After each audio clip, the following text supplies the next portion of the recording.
free to talk that we make new friends like where we are, in the community, and that we feel safe there.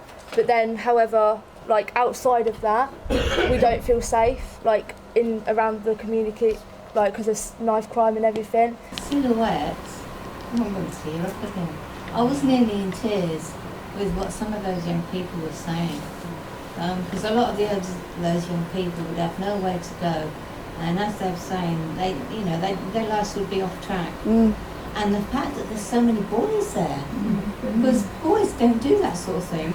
I've been with Free Talk 3 years, and even in just the last year alone, the youth engagement has risen by a third. Really? Just last year, because these young people want to access stuff. So the extra funding we get from this obviously enables us to offer more. If you've got something visual out there initially, it gets people talking. And it gets word out, so things like the play equipment and the exercise equipment. I felt really cut off, especially when I was made redundant.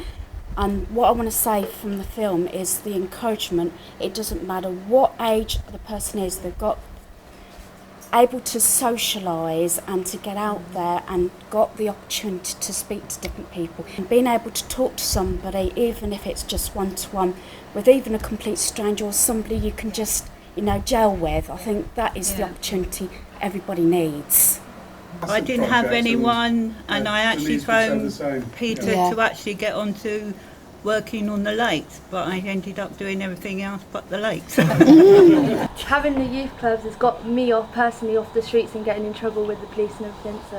Yep. You never got in trouble with this? I heard from lots of different people, from young people and from an organisation, and Hayley will smile because we absolutely drum this into people. We are not judgmental. And a couple of people, I think, in the youth group and the people at Silhouette said they could say whatever they wanted and no one judged them. Our partnership is 100% resident-led.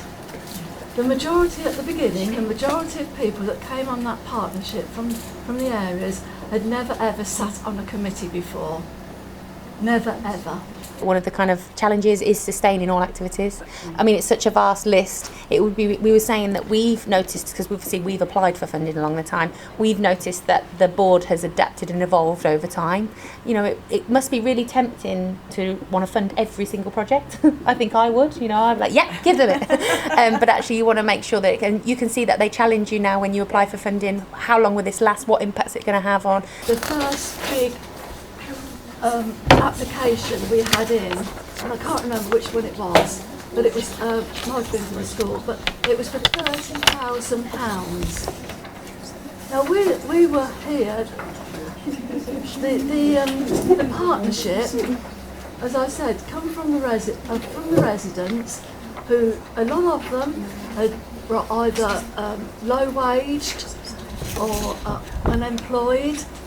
And to have a figure like that put in front of them that they had got to say yes or no to say, for it to go ahead, was a huge big step for them. And they just couldn't comprehend that £30,000. Personal journey as well, haven't they? As well as and they have, and journey yet now, as absolutely. Catherine's saying, that journey has led them. They see a figure now for £50,000, and they'll say, well, let's go through this, let's go through that. What's that for? Yay or nay? And that's it.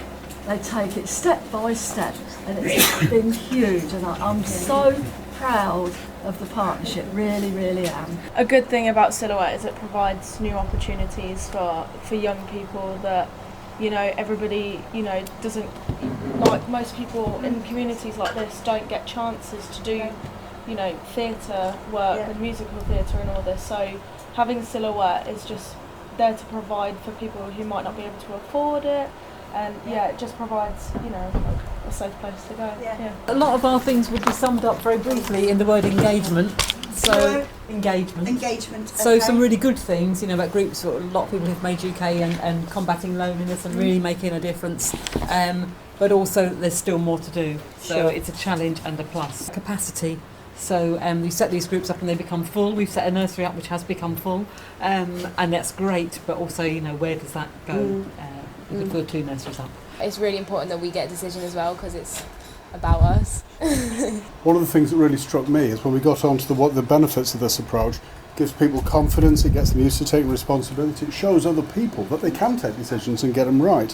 The motivation increases, the way we've shown councillors and other people, the police and so on, that if you entrust residents with decisions, actually they get it right.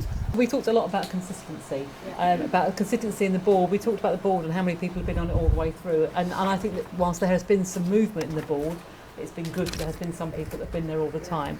The thing that I would say, and I tried to make it not personal, my table refused to allow that, but having one project coordinator the whole time has been hugely helpful. We thought it was really important that they had the coordinator and the facilitator, but he didn't influence. So it was still very much local people making the decisions. However, people are giving up their time, and some of the loopholes and the statutory kind of bits you've had to go through have been really exhausting and long. So having that right person that can be connected with local organisations and getting support from local organisations, because if you come to a patch with £1 million and you don't do anything that those other people are doing, or you don't consult with them, you could get a bit of backlash or wastage with the spend. So I was thinking particularly with the lakes. I know it's been a really long to-in and fro-in, and if it's not your job and you're giving up your time volunteering your evenings, if you didn't have that staff member, I'm not sure you'd have got the same results. So I think that would be really a big learning for other kind of models. I think it made a difference that the locally trusted organisation at the beginning was locally rooted in the same local bit. We weren't Northampton based, we were on the same patch, and it makes a difference. Given local people and captured local people's wishes and what they actually want. Like Jenna said on the video, it's not about doing what we think people want. We've actually tried to start off, what do they want?